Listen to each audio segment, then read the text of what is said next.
Okay, तो अभी chapter read किया है और मैं फाइनली ये बोल सकता हूँ कि जग्यो ना कोई मजाक नहीं है और ये पैचन जो साला सबसे बड़ा फोल्डर है। अब इससे पहले मैं इस टमाटर के छिलके की लेना शुरू करूँ, पहले चैप्टर पर डिस्कशन कर लेते हैं। बिकॉज आज के चैप्टर में मेन कैरेक्टर जग्यो ना था। जैसे कि मैं बोलता हूँ कि हर चैप्टर में कोई ना कोई हीरो बन ही जाता है और मैंने ये अपने प्रिडिक्शन वीडियो में भी कहा था कि यहाँ दो ही पॉसिबिलिटीज बन सकती हैं जो पीटीजे हमें दिखा सकता है नेक्स्ट चैप्टर में। एक तो जग्यो ना और यूजे सीक्रेट फ्रेंड्स होंगे और मिलकर पैचन जो के अगेंस्ट फाइट करेंगे, और दूसरी प्रिडिक्शन थी अगर यूजे एक्चुअल में बैड पर्सन है तो पीटीजे उसे इस चैप्टर में जरूर दिखाएगा। और तुम देख सकते हो मेरी वो प्रिडिक्शन सही साबित हुई, बिकॉज दोनों क्या ही कुत्तों की तरह लड़े हैं और एक्चुअल में पता चल रहा था कि ये दो किंग्स के दरमियान बैटल है। बस इसमें एक कमी थी और वो ये थी कि ये फाइट बहुत रश फील हुई, और इसका रीजन भी मैं समझता हूँ कि पीटीजे अब जान गया है कि उसने इस आर्क को बहुत ज्यादा एक्सपेंड कर दिया है एंड अब इसे जल्दी एंड करने के लिए वो एक ही चैप्टर में पूरी फाइट दिखा रहा है इन साइड कैरेक्टर्स को निपटा कर, ताकि वो कुछ बेंगर कुक कर सके। और साथ ही में इन रिसेंट चैप्टर से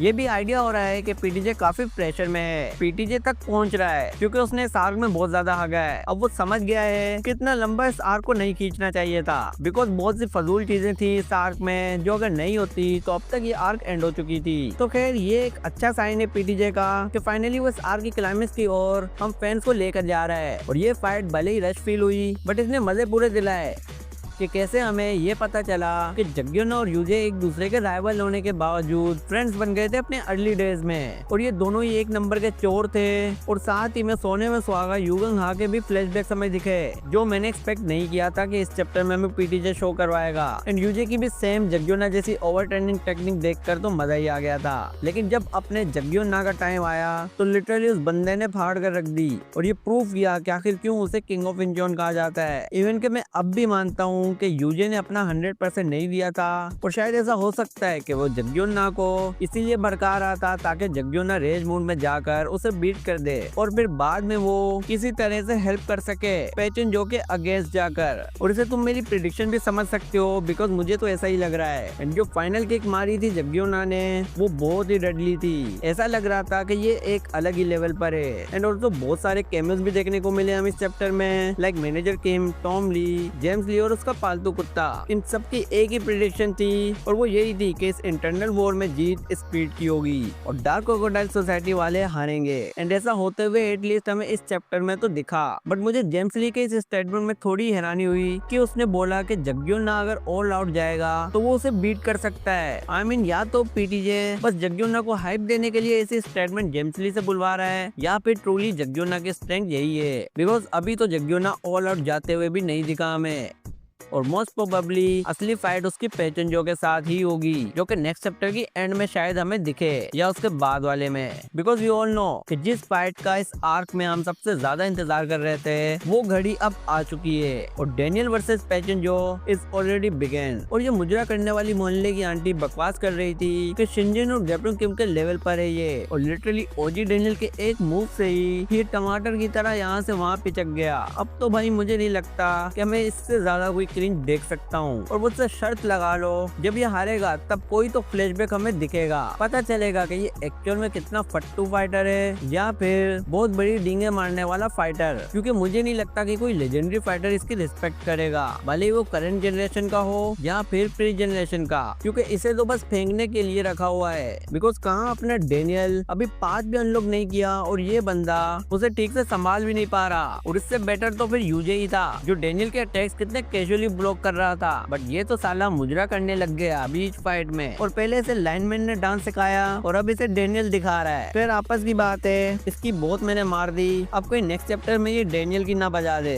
बिकॉज पीटीजे की आदत है एक चैप्टर में डेनियल को बहुत ओपी दिखाएगा और नेक्स्ट चैप्टर में वो डेनियल को नर्फ कर देगा। तो मैं तो डेनियल को कुछ भी नहीं बोल सकता बिकॉज नेक्स्ट चैप्टर में मोस्ट प्रोबेबली फुल फाइट देखने को मिलेगी डेनियल वर्सेस पैचन जो की। और पैचन जो फोर्डर है कि नहीं ये भी हमें नेक्स्ट चैप्टर में ही पता चल जाएगा जब वो ऑल आउट जाएगा। एंड मैं अब भी बोल रहा हूँ कि इस करेले की शक्ल वाले ने अब भी सिर्फ एक ही फिंगर यूज की है, तो स्टिल हम नहीं जानते कि ये कितना कैपेबल है और इसकी कोई लिमिट है भी या नहीं। क्योंकि अगर जग्योना इसके अगेंस्ट ऑल आउट जाने के लिए 10 साल से छुपा हुआ था तो देयर इज अ रीजन कि उसने इतनी ट्रेनिंग की ताकि वो आज के दिन इससे रिवेंज ले सके। और तो और जग्योना ने जो किक यूजे को मारी थी बैटल को एंड करते हुए, वो भी कोई नॉर्मल किक नहीं थी बल्कि बहुत स्ट्रॉन्ग किक थी, जो कि बताती है कि पेचन जो कोई हल्का बंदा नहीं है। भले ही उसकी हरकतें ऐसी हैं कि वो खुद को बहुत ओवर कॉन्फिडेंट समझता है और उसके ईगो की कोई लिमिट नहीं है, बट यही चीज है जो एंड में उसकी हार का कारण बनेगी। जब वो देखेगा कि एक सेकंड जनरेशन के बच्चे ने उसे ऑल आउट जाने पर मजबूर कर दिया,